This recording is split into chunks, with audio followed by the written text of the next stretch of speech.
নমস্কার বন্ধুরা, রিমির বাঙালি রান্নাঘরে আপনাদের সবাইকে স্বাগত।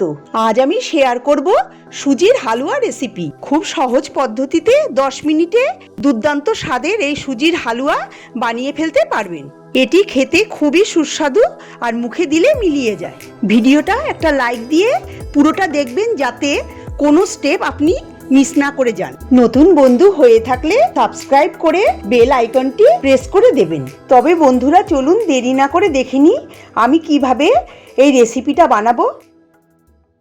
সুজির হালুয়া করার জন্য আমি নিয়েছি হাফ কাপ সুজি আর হাফ কাপ চিনি, কিছু কাজু, 7-8টা কাজু আমি ছোট টুকরো করে কেটে নিয়েছি, কিশমিশ নিয়েছি 10-12টা, আর আমন্ড বাদাম নিয়েছি 7-8টা, সেটাকেও আমি কেটে রেখে দিয়েছি। ঘি নিয়েছি 1/3 কাপ, আর 4 টেবিল চামচ গরম দুধের মধ্যে আমি কেশরটা ভিজিয়ে রেখে দিয়েছি। প্যান বসিয়ে দিয়েছি, প্যান গরম হয়ে গেছে। এবার আমি এর মধ্যে প্রথমে ঘি দিয়ে দেবো। আমি পুরো ঘিটা দেব না, কিছুটা দেব। ঘিটা গরম হয়ে গেছে। এবার আমি এর মধ্যে আমন্ড বাদাম ছেড়ে দিলাম আর কাজু বাদাম ছেড়ে দিলাম, দিয়ে ভেজে নেব। আমি খুব বেশি করে ভাজবো না, অল্প একটু নাড়িয়ে ভাজবো। কিশমিশটা সবার লাস্টে দেবো, কিশমিশটা ভাজতে বেশি টাইম লাগবে না, সেই জন্য আমি কিশমিশ পরে দিলাম। দিয়ে একটু নাড়িয়ে ড্রাই ফ্রুটগুলোকে তুলে নেব, তুলে একটা ডিশে রেখে দেব। ঘিয়ের মধ্যে সুজিটা দিয়ে দেব, দিয়ে এটাকে ভালো করে ঘিয়ের সঙ্গে মিশিয়ে দেব। গ্যাসের ফ্লেমটা আমি মিডিয়ামে করে দিয়েছি। 4 থেকে 5 মিনিট আমি মিডিয়াম ফ্লেমে সুজিটা ভেজে নেব। সুজিটাকে অনবরত নাড়িয়ে নাড়িয়ে ভেজে নিতে হবে, না হলে সব সুজি ভালো মতো করে ভাজা হবে না আর নিচে লেগেও যেতে পারে। সুজিটা ভাজা হয়ে গেছে, দেখুন কালারটা পাল্টে গেছে, সুজি থেকে সুন্দর গন্ধও বেরোচ্ছে। এবার আমি এর মধ্যে দিয়ে দেব জল। আমি হাফ কাপ সুজির জন্য জল দেব 2 কাপ। 2 কাপ জল দিয়ে দিলাম, দিয়ে ভালো করে সুজির সঙ্গে জলটা মিশিয়ে দেব আর ফুটিয়ে নেব। আর মাঝে মধ্যে নাড়িয়ে নাড়িয়ে নেব, না হলে সুজি দলা পাকিয়ে যেতে পারে। গ্যাসের ফ্লেমটা আমি মিডিয়ামে রেখে সুজিটা আর জল দিয়ে ফুটিয়ে নেব। জলটা শুকিয়ে যাওয়া অবধি আমি ভালো করে অনবরত নাড়িয়ে নেব। সুজিটাও সিদ্ধ হয়ে যাবে। জলটা পুরো টেনে গেছে, সুজিটাও সিদ্ধ হয়ে গেছে ভালো করে। এবার আমি এর মধ্যে দিয়ে দেব চিনি।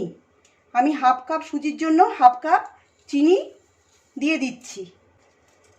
চিনিটা দিয়ে ভালো করে সুজির সঙ্গে মিশিয়ে দেব। চিনিটা ভালো করে গলে গেছে, দেখুন কি সুন্দর দানা দানা হয়েছে সুজিটা। ভেজে রাখা ড্রাই ফ্রুটগুলো দিয়ে দিচ্ছি, দিয়ে ভালো করে সুজির সঙ্গে মিশিয়ে দেব। গ্যাসের ফ্লেমটা আমি মিডিয়ামে রেখে ভালো করে এটাকে মিশিয়ে দিচ্ছি ড্রাই ফ্রুটগুলোকে সুজির সঙ্গে। এবার আমি এর মধ্যে দিয়ে দেব দুধ আর কেশর যে ভিজিয়ে রেখেছিলাম, ওটা দিয়ে দিচ্ছি। দেখুন কি সুন্দর কালার বেরিয়েছে। দুধে ভিজিয়ে রেখেছিলাম, গরম দুধে, কেশরটা সুন্দর কালার বেরিয়েছে। আমি কিন্তু কোনো আর্টিফিশিয়াল কালার ব্যবহার করছি না। এবার সুজির সঙ্গে এটাকে ভালো করে মিশিয়ে দেব। কেশরটাকে ভালো করে মিশিয়ে দিয়েছি, দেখুন কালারটা পুরো পাল্টে গেছে, কি সুন্দর কালার হয়েছে। এবার আমি এর মধ্যে দিয়ে দেব হাফ চা চামচ ছোটো এলাচের গুঁড়ো। এটা দিলে ফ্লেভারটা খুব সুন্দর আসবে। দিয়ে ভালো করে সুজির সঙ্গে মিশিয়ে দেব। দুধ আর কেশরটা আমি সবার শেষে দিয়েছি, কারণ তাহলে সুজিটা একটু নরম নরম থাকবে। এবার আমি এর মধ্যে যেইটু ঘি বেঁচেছিল ঘিটা দিয়ে দিচ্ছি সবার শেষে, দিয়ে ভালো করে সুজির সঙ্গে মিশিয়ে দিচ্ছি। দেখুন সুজিটা কি সুন্দর দানা দানা, প্রত্যেকটা দানা দেখা যাচ্ছে।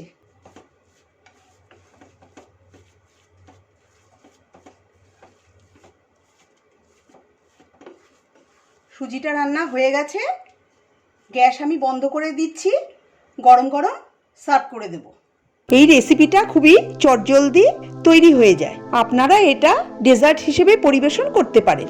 লুচি বা পরোটার সাথেও এই হালুয়া খেতে খুবই ভালো লাগবে। এটা বাচ্চাদের জন্য টিফিনেও দিতে পারবেন। আমার আজকের রেসিপি যদি ভালো লেগে থাকে তবে কমেন্ট করে জানাবেন। নতুন বন্ধু হয়ে থাকলে আমার চ্যানেলটিকে সাবস্ক্রাইব করার অনুরোধ জানালাম।